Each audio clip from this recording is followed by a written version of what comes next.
dhageessanii dhugaa himtee dubbatta.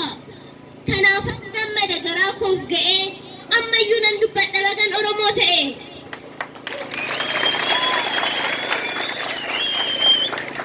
Oromummaan jaalalaa, Oromummaan nagaadha. Oromummaan kabaja, Oromummaan dhugaadha. Kanaaf madaala sirrii baadha. Haqaaf karra laadha. Hiikaan Oromummaa erga nagaa ta'ee, hiikaan Oromummaa erga haqa ta'ee, tokko tokkummaaf kijibaa bakkeetti gad ba'ee, inni tokko nyaata dhabee beelaan garaachi boba'aa, manni isa tokko guutuudha dhadhaatu jigee lola'a. Tokko wayyaa dhabee gogaa horii uffataa, tokko irraa fe'ee suufidha tuffata. Inni tokko saamee dhuunfateera biyyaa, tokko haqa dhabee dhaabateetu iyyaa. Osuma ijaan arguu rakkoo kana hundaa akkas jedhee tarreessaa fakkeessee guddaa. Guddinni keenya diijitii 11, warshaaleen kitilaa baaburri 1000, mirgi dhala namaa sirriidhaan eegama, miidiyaan biyyattii dhugaadhaan beekama jedheetu tarreessa. Dhugaa awwaalee kijiba tarreessa. Yaa jarana nama yoo raasan dhadhaa ba'aaree namni akkanaa Oromoo ta'aaree.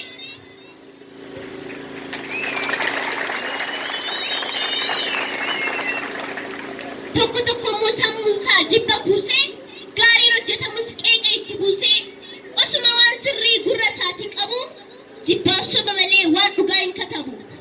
Adiidhaan gurraacha, qurxummiidhaan naacha, beekaadhaan doofaa, haaraadhaan moofaa, sirriidhaan jallaa, godoodhaan dallaa, baraadhaan cufamaa, mancaadhaan kuufamaa, gammachuun gadda, gammoojjiin baddaa, abiddaan bishaan, cirrachaan midhaan jedheetu burjaajeessa uummata miskiinaa akka saree maraatuu waa hunda ciniina.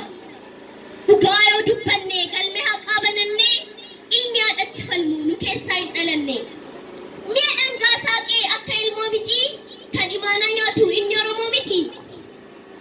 Yoo Oromoo taate waan dhageesse dubbadhu, kan argitees hin dhoksin.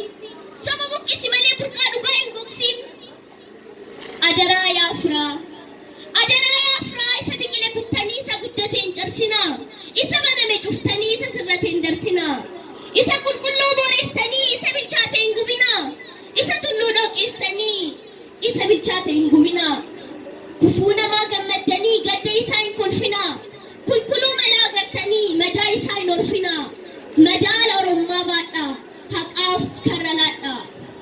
Haqni akka tulluu ifee dukkana boolla ceesisaa, akka riqichaa ciisee dadhaboota ceesisaa.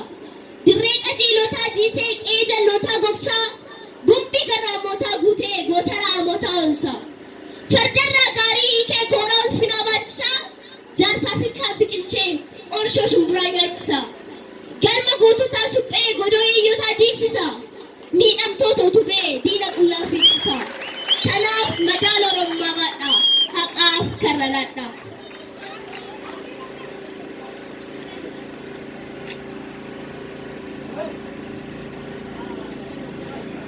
Maqaan koo Hawwetaan Baqaalaa jedhama.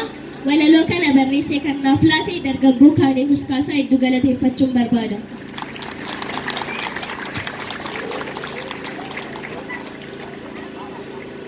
Waltajjii kanarratti kan naaf affeeran waajjira aadaa fi turizimii magaalaa Sandaafaa fi hawwisoo siifan aadaan galateeffachuun barbaada. Isinillee waan dhaggeeffataniif guddaa galatooma.